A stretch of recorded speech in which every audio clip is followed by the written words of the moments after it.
Alright guys, here is my final project on the community that I chose, centered around farming, and it turned into struggling farmers, and then it turned into robotic technology, and then it turned into robo-farming, which is what I've been keeping up with for the past couple of months, and it's really had some great, surprising results, and we'll look forward to that in these presentations. So, just to recap on what my community is, they are farmers across the United States. They are any kind of farmer, dairy, vegetable, beef, fruit, flour, all the same.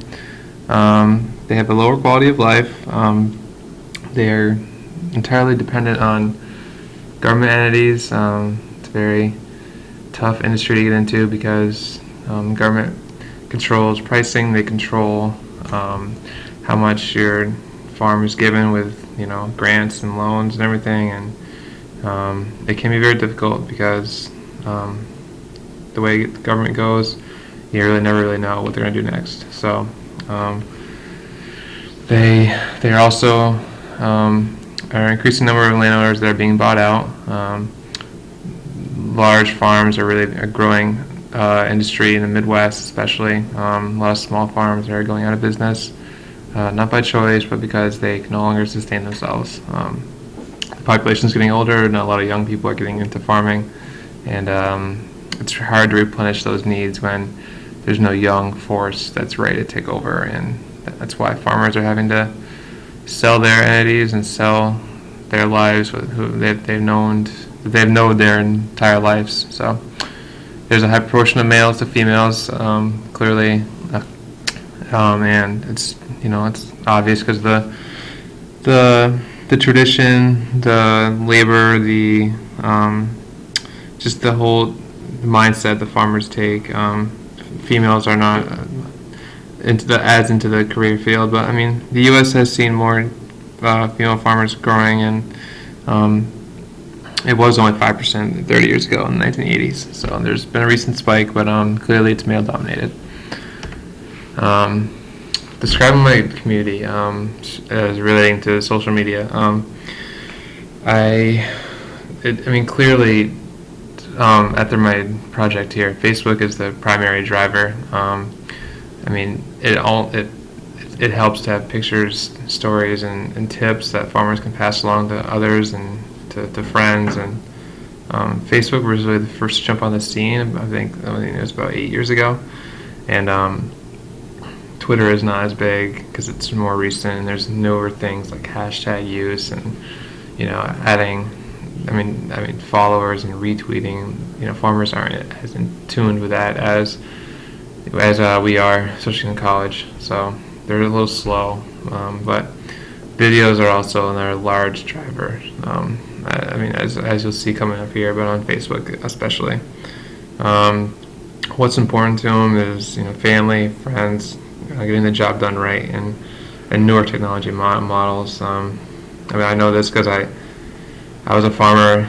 I lived in a farming family myself. I'm a fifth generation dairy farmer in Vermont, and just knowing people around the town and knowing friends who are farming families as well.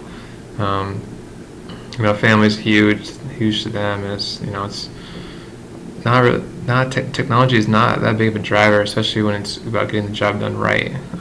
They'll pass down traditions that have been there in their families for years and years, which is why having to get on the computer to research stuff is not really high on their list. But it can be utilized, and that's why I really wanted to get into this social media group, and is to help them out and help struggling farmers gain insight and talk about what's going on and just drive conversation.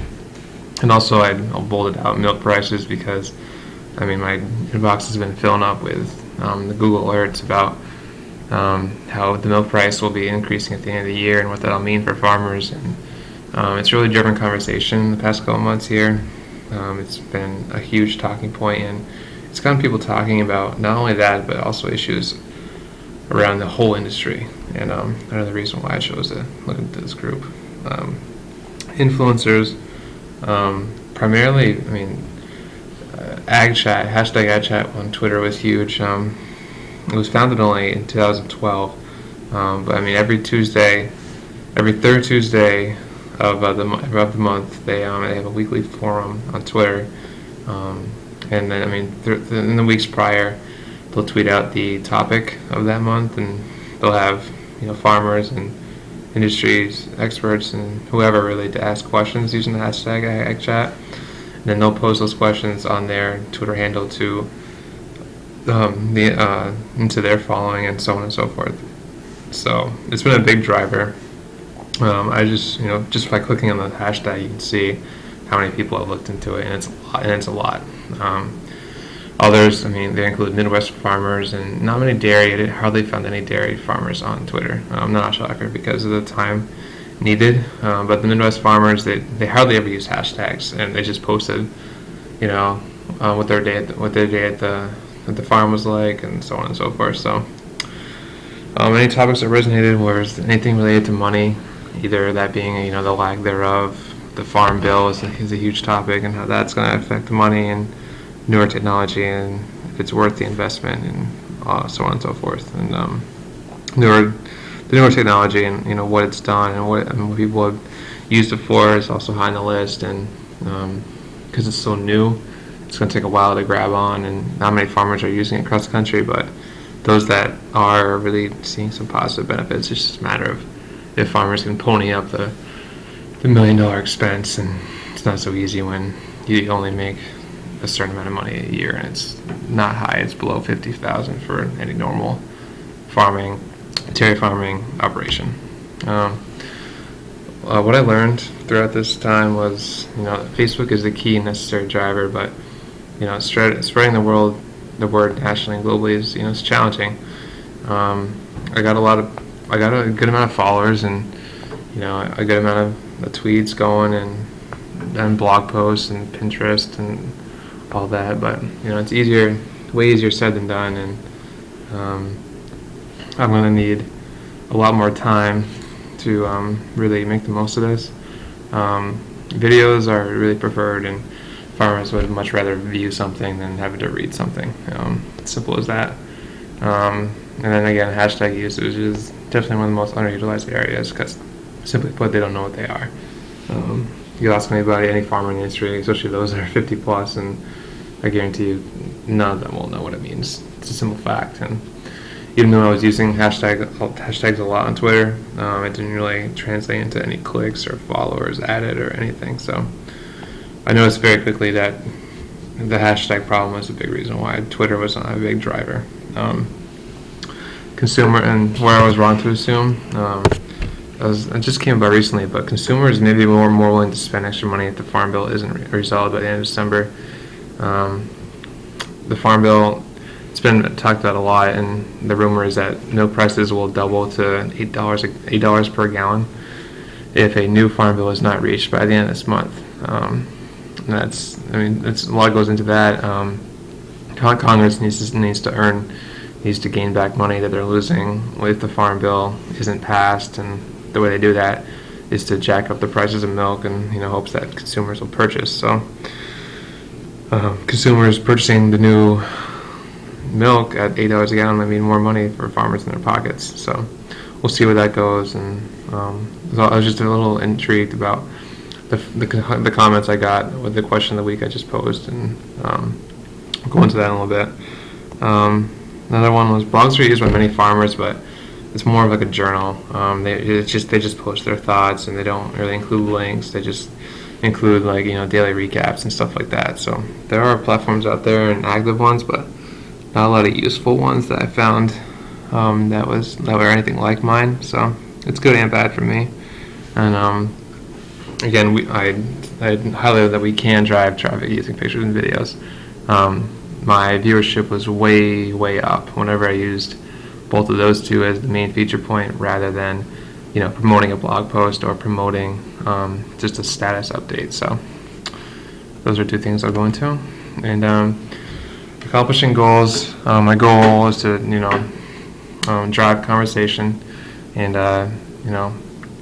my interest in the community was a big reason why I chose it. My background in farming and social media was was big, and I knew the two could combine into something very productive and very worthwhile.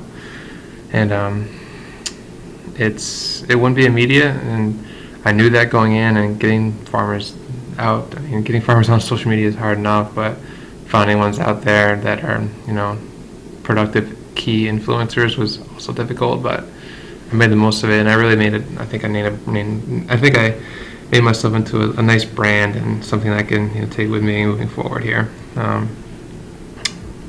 I've said it multiple times, but this community needs to see visual information, data, and stories in order to generate interest and clicks and viewership.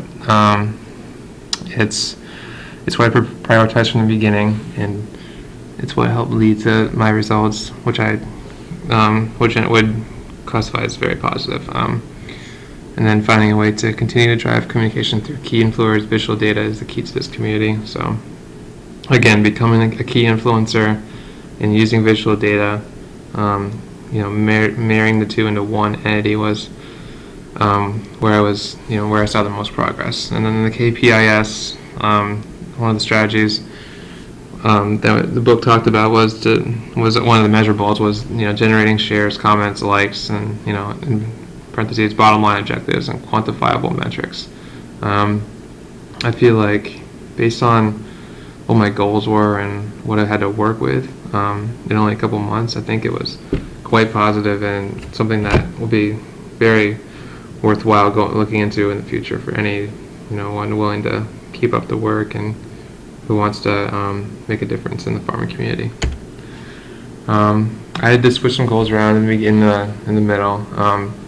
Definitely focus less on Twitter and more on Facebook.